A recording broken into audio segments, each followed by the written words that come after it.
Next game up, we have Penn State taking on Pittsburgh, and I believe the number should have pulled this up before I started and pushed play. 5.5, 6, just about everywhere, and 48, 48.5 for the total. Actually, 147.5 here in Vegas. Open 51, so that's come down quite a bit. My total number was 46.5, so not surprised to see it come down. 47.5, still a little high. 48.5 if you can get it at Bet Online or Greek.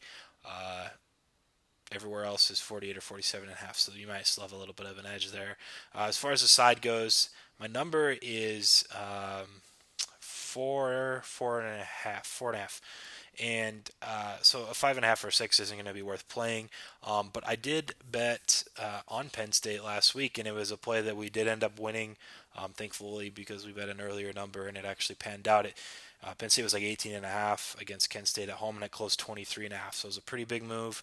If you got 20 or better, then you're okay.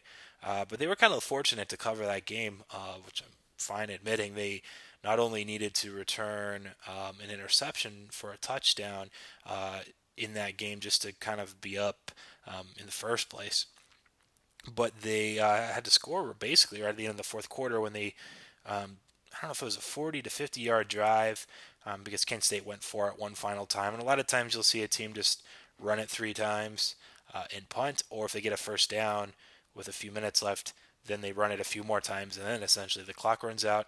But they were able to actually score on a passing play with a couple minutes left to get to 20. And it was a game that kind of went as I expected because Kent State wasn't able to score. Kent State's only touchdown was actually a sack fumble taken back for a touchdown because Penn State's quarterback dropped the ball and gave it to him. So ultimately, other than that, the defense only gave up 2 field goals, so 6 for Kent State in that regard.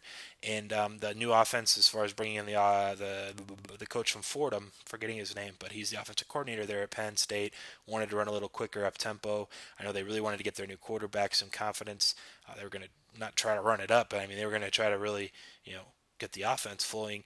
And they really struggled, and I wasn't impressed at all. Like I said, lucky cover.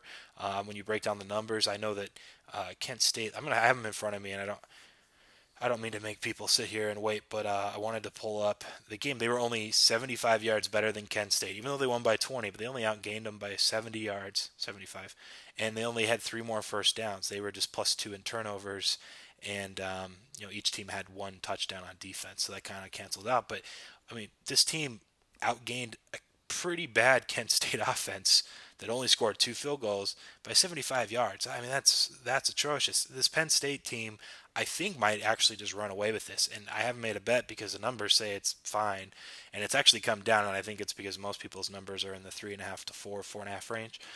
6, 5.5. If it comes down to like 3, that's probably a buy point for me. Just because I was pretty unimpressed and pretty confident in my assessment watching that Penn State Kent State matchup. So Pitt at 3 or less is a buy. Call it a free play if it gets down that low or whatever. I'll be giving that to clients if it hits that number. But for now, I'm just waiting, kind of see where it goes. Like I said, total, it's pretty close now. It opened way too high, but yeah, it's a pass at the current number.